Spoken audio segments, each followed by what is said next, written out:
बिस्मिल्लाहिर्रहमानिर्रहीम। अस्सलाम वालेकुम नाज़रीन।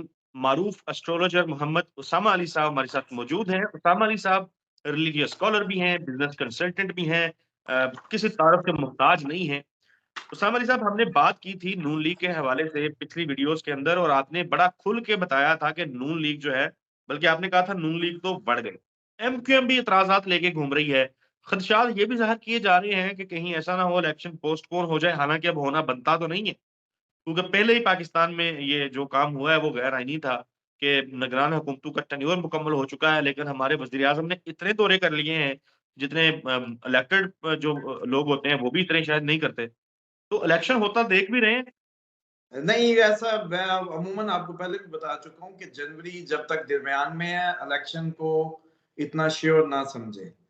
और जो अब तक की सीक्वेंस जो नज़र आ रही हैं, जो इनकी हरकतें ज़्यादा बल्कि अयां कर रही हैं इस बात को कि ये जो इलेक्शन अनाउंसमेंट थी, ये सिर्फ़ और सिर्फ़ आईएमएफ और यूरोपीय यूनियन के लिए थी।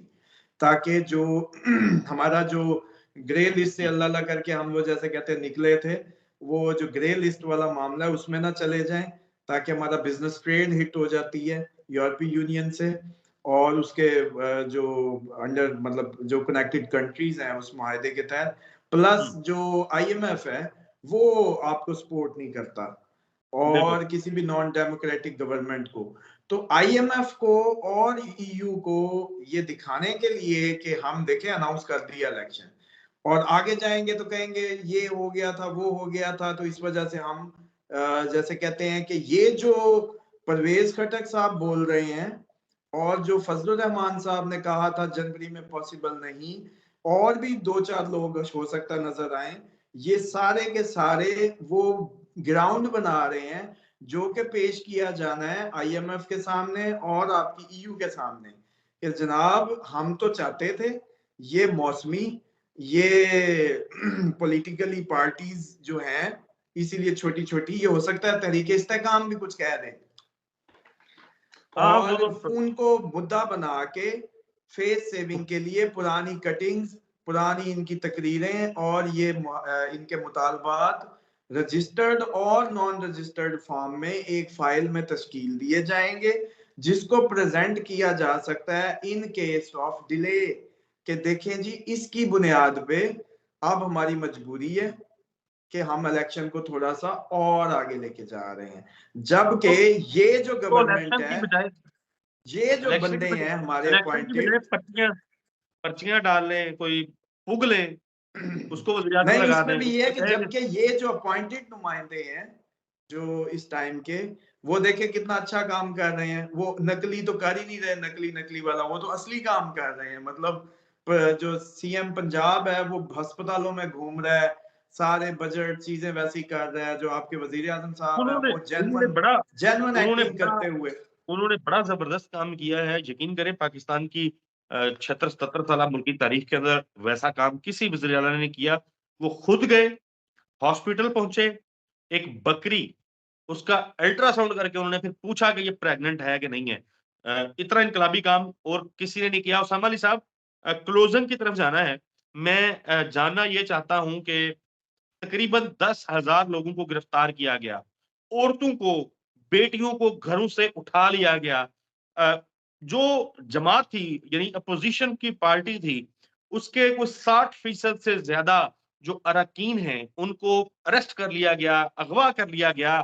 इस किस्म के हालात बन गए बांग्लादेश के अंदर।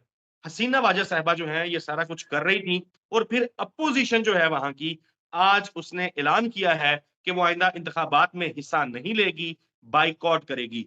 क्या पाकिस्तान में भी खुदा ना खास्ता कोई ऐसी चीज़ तो नहीं नज़र आ रही कि जो पाकिस्तान में अपोज़िशन थी वो भी बायकॉट कर दे? देखें अपोजिशन तो शायद ना करे। हाँ, जो आपकी दूसरी पार्टियां हैं, जो हुकूमती पार्टियां अगर कह लें, वो ना बाइकआउट कर दें इस अच्छा, टाइम। पाकिस्तान की ग्राउंड रियलिटी डिफरेंट है और इसमें हाँ, कुछ चीजें तो मुझे बल्कि जब आप इसका जिक्र कर रहे थे तो मुझे बड़ा झटका लगा जब अचानक आपने बांग्लादेश कह दिया। तो मुझे तो नहीं लग रहा था कि आप वहां की बात कर रहे हैं, मुझे तो यही लगा कि यहाँ की बात हो रही है। नहीं, नहीं, लेकिन मैं बांग्लादेश की बात अचानक कर रहा जब हूँ। आपने बांग्लादेश कहा तो मैं खुद मतलब उस पे वो हो गया, मैं एक्सपेक्ट ही नहीं कर रहा था। तो इसमें अच्छा, अच्छा। तो शक ये है कि हुकूमती पार्टियां ना कह दें कि बाइकाट करो, अपोजिशन की इतनी नहीं है। दूसरी बात ये है कि जो आने वाला मतलब सिनेरियो जो बिल्डअप होता जा रहा है ना सर, ये दिसंबर की 15 के बाद और जनवरी के अंदर अंदर ऐसे चांसेस जरूर मौजूद हैं कि ये इलेक्शन को कोई ऐसा कोई मामला हो जाए, कोई बहुत बड़ा सानिया हो जाए, कोई ऐसी अनरेस्ट क्रिएट हो जाए, कोई ऐसी डिस्टेबलाइजेशन हो जाए और कुछ इस तरह का बन सकता है जिसकी बुनियाद पे ये जेन्युइनली एक बहाना मिल जाए कि ये डिले हो जाए और उस पे फिर सब मुतफिक भी हो जाए, जिसमें से आधे अनाउंस करते फिर रहे हैं मैं नहीं खेलता काइंड ऑफ, और बाकी हुँ, भी फिर उसमें कुछ कह ना सके, ये पॉसिबिलिटी है। और इसी वजह से मैं समझता हूँ कि ये जो पाकिस्तान का टाइम है ओवरऑल जो है वो कोई 2000 अप्रैल 24 के बाद कोई सीधा रुख लेगा सिर्फ, मतलब ज़हनी तौर पे कौम अक्लमंद हो जाएगी, जैसे जैसे कौम हाँ, को जैसे अकल आ जाएगी, इस तरह का कुछ सिनेरियो बिल्ड होगा कि अब हमें समझ आ गई, जैसे काइंड ऑफ इस सारे टेन्योर में कुछ ऐसा गुजर जाए, कुछ ऐसा हम एक्सपीरियंस कर लें, ये हुँ, पॉसिबिलिटी है।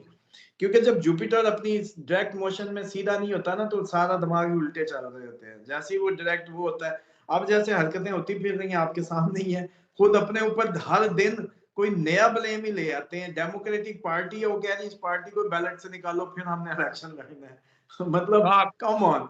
बिल्कुल मुखालफत सवा अपनी जगह, डेमोक्रेटिक लेकिन पार्टीज़ मुखालिफ है का ही पाकिस्तान हुसन में। है।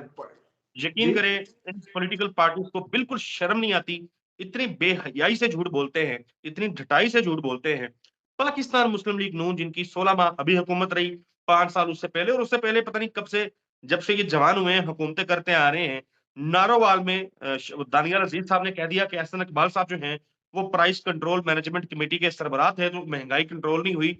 आज मुस्लिम लीग नून ने दानियाल अज़ीज़ को शो कॉज़ नोटिस जारी कर दिया है और वो नवाज़ शरीफ और शहबाज शरीफ जाके एहसन इकबाल को इजलास में मिले हैं और एहसन इकबाल साहब ने ट्वीट किया हुआ है कि उन्होंने हमें यकीन दिलाया है कि हम दानियाल अज़ीज़ के खिलाफ जो है वो शो कॉज़ नोटिस जारी कर रहे हैं। ये इतनी जमहूरियत इन पॉलिटिकल पार्टीज़ के अंदर और वो ये बेशर्मी से जमहूरियत का नारा लगाते हैं, सिर्फ़ इक़्तिदार में बैठने के लिए आते हैं। उसके लिए इक़्तिदार में बैठने के लिए कोई गोद मिल जाए, वो कोई शरई तौर पे जायज़ हो, नाजायज़ हो, कोई चक्कर नहीं है।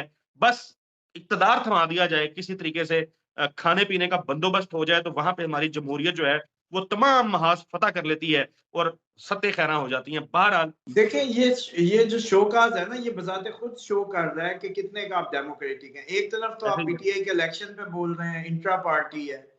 दूसरी तरफ जबकि वो प्रैक्टिसेस आपने भी की हैं, पता नहीं मतलब इनको शर्म ही नहीं आती, घर जाते नहीं है या इनके बच्चों के सामने ये फेस कैसे करते होंगे इन अपनी जैसे कहते हैं हरकतों को, कि यार वो कोई तो न्यूट्रल होके बात करे कि भाई दानियाल अजीज ने कहाँ गलत कहा। जो रिस्पॉन्सिबल है, अगर वो रिस्पॉन्सिबल से पूछा नहीं जाएगा, मैं आपसे पूछूं ही ना कि आपको ये रिस्पॉन्सिबिलिटी दी थी, तो आप इसके जिम्मेदार हैं। मतलब कुछ अच्छा हो जाए तो जिम्मेदारी के क्रेडिट, वो आज तक एटम बम नहीं नामुराद हमारे मतलब उससे वो गले से उतर रहा, कि जिसके धमाके आज तक कैश कराए जा रहे हैं, और वो मोटरवे आज तक हमारी जान का अजाब है। लेकिन उसके बाद अगले प्रोजेक्ट्स की बात नहीं है कि क्या बस सड़कें बना देना ही काफी है, या इनको एजुकेट करना, हेल्थ इश्यूज, ये गंदे नाले नहीं ढके गए आज तक, साफ पानी के अंदर सेवरेज डाली जा रही है। कौन सी दुनिया की पागल नेशन होगी जो अपना साफ पानी गंदा करती है, मतलब उसको रिसाइकलिंग यूनिट लगाने की बजाय सेवरेज का आज तक कुछ नहीं हुआ। और पुराने बस एक दो जो, वो भी मेहरबानी उनकी जिन्होंने वो फंड दे दिए या उन्होंने कहा कि बताओ। आज मैं चले, आप थोड़ा सा मुझे मौका दें, मैं ये सब बताना चाहता हूँ कि ये जो प्रोजेक्ट आते हैं ना बाहर से, ये आते कैसे हैं। मैं पैसा दूंगा आपके मुल्क को, ये कर्ज दूंगा, लेकिन ये कर्ज किस लिए दूंगा कि आपने ना इससे इस एरिया में डेवलपमेंट करनी है। आप कहेंगे चलो जी पैसा ही आ रहा है, मुल्क तरक्की करेगा। फिर वो कहेंगे कि इससे सड़कें बनानी है आपने, इससे जो हुँ, है फलाने फलाने प्रोजेक्ट करने हैं, आपने पुल हुँ, बनाने हैं, आपने कोई फलानी उसका करना है। आप कहते हैं चलें जी इनमें से, वो कहते हैं कि इनमें से कोई बताएं कि हम आपके लिए क्या करें, तो आप हुँ, उनमें से चूज करते हैं सड़क। वो कहते हैं कि ये सड़क आ गई, अब इसकी जो कंपनी होगी ना जिसने काम करना है वो हमारी होगी।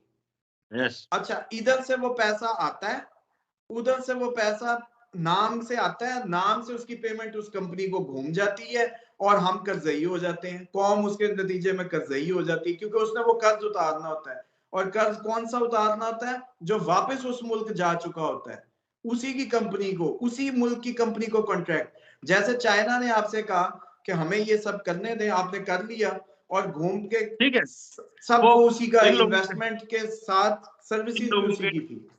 इन लोगों के कमीशन बच जाते हैं, इनकी मौजें हो जाती हैं और बहरहाल अवाम को बुद्धू बनाना है, कर्जई कर जिस जाते हैं। जी, तो उड़ें, चीखें, रोएँ यार ज़ाहिर है आप हम सब मिलके इन लोगों को वोट देते हैं।